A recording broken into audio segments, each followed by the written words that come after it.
Bueno, en realidad ese es un problema serio, es un problema grave el hecho de que se siga desprotegiendo al personal sanitario. Es una urgencia protegerlo, y además de una urgencia es un deber del Estado hacerlo, y es por eso que interpusimos el recurso de amparo ante la Sala de lo Constitucional para que se garantice la obligatoriedad de los patronos, especialmente de quien rectora el Ministerio de Salud, que es la licenciada Alba Consuelo, de las autoridades de Copeco, que son las que se destinaron para distribuir el material de bioseguridad, y además pues el Ejecutivo, que es quien debe cuidar al personal sanitario. El que se le distribuya mascarillas quirúrgicas al personal es también exponerlo, porque ya está bien demostrado cuál es el nivel de protección que debe usarse.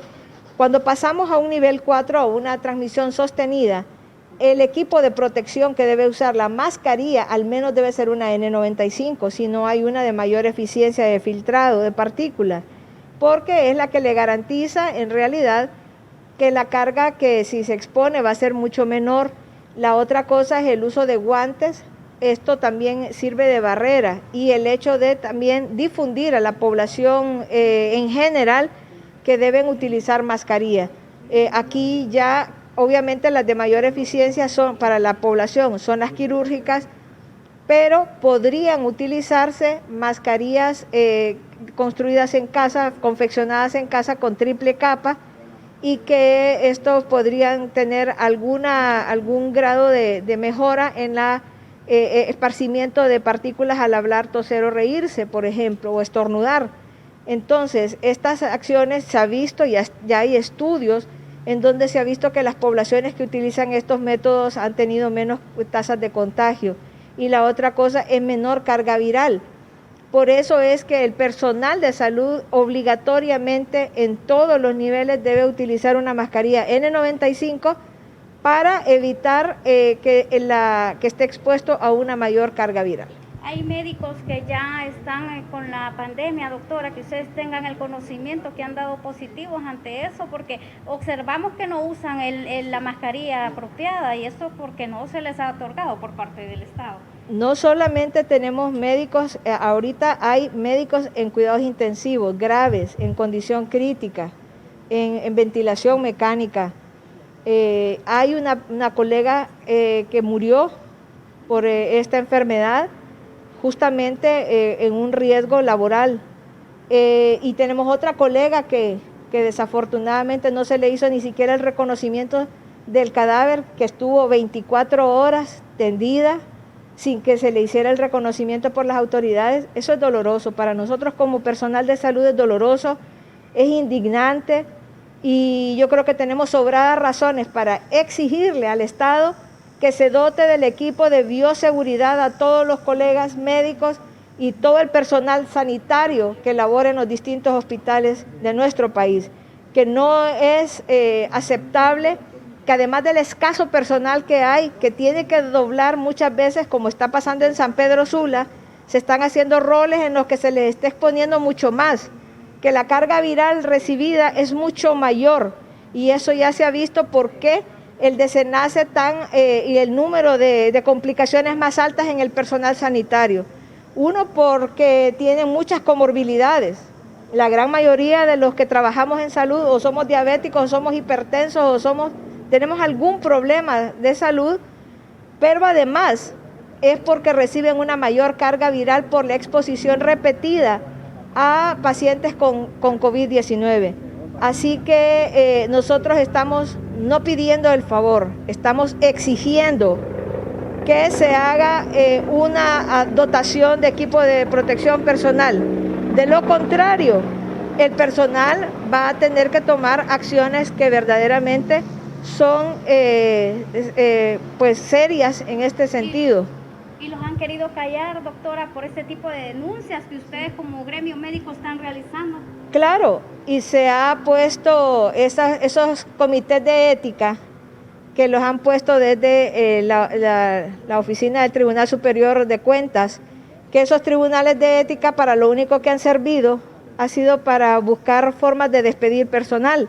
Esas han sido las comités de ética que han argumentado a nivel de las oficinas de personal para decir y para traer a la gente y decir que gracias a ese comité de ética se dictamina que se cometió una falta por el personal.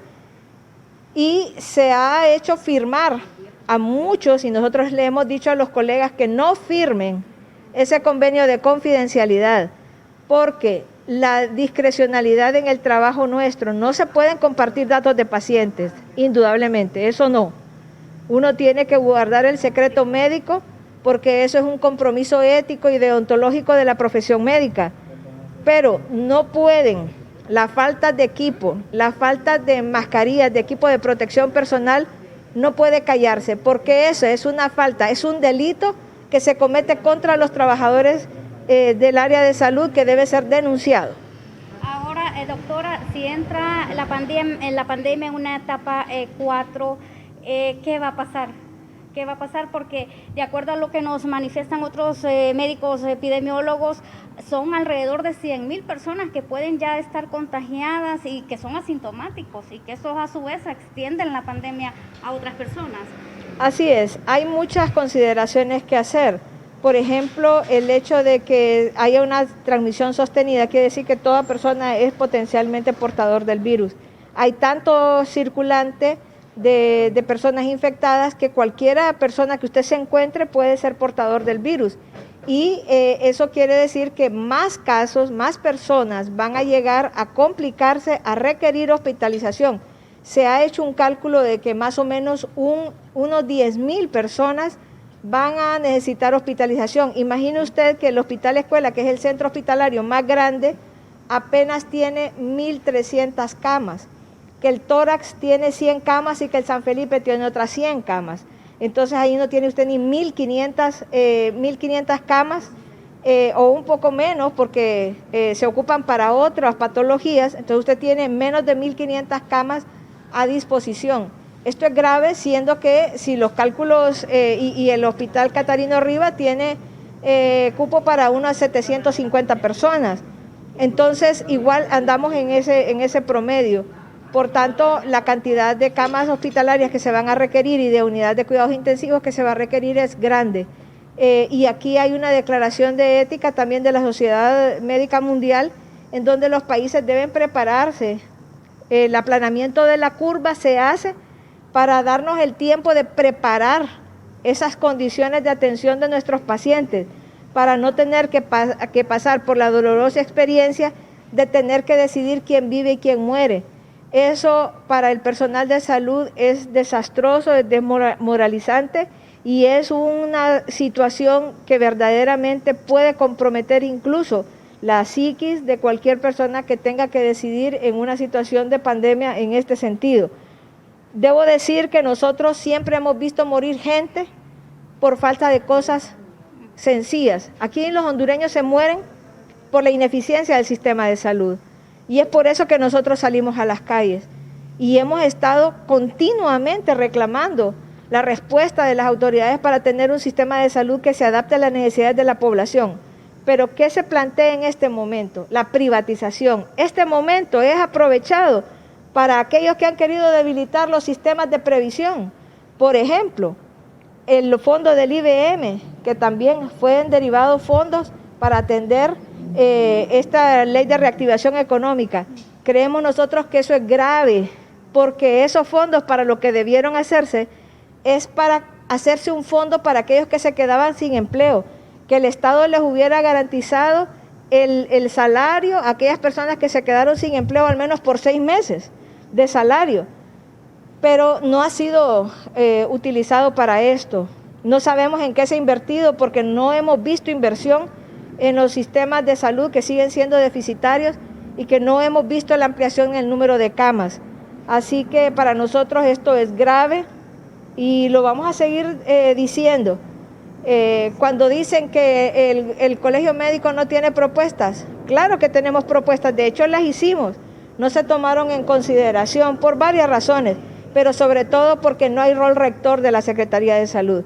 Porque la Secretaría de Salud al parecer está pintada en esta situación, no toma decisiones y no toma el liderazgo en una pandemia que le corresponde tomarlo y asumirlo a ella como se supone el ente experto en el manejo de la crisis.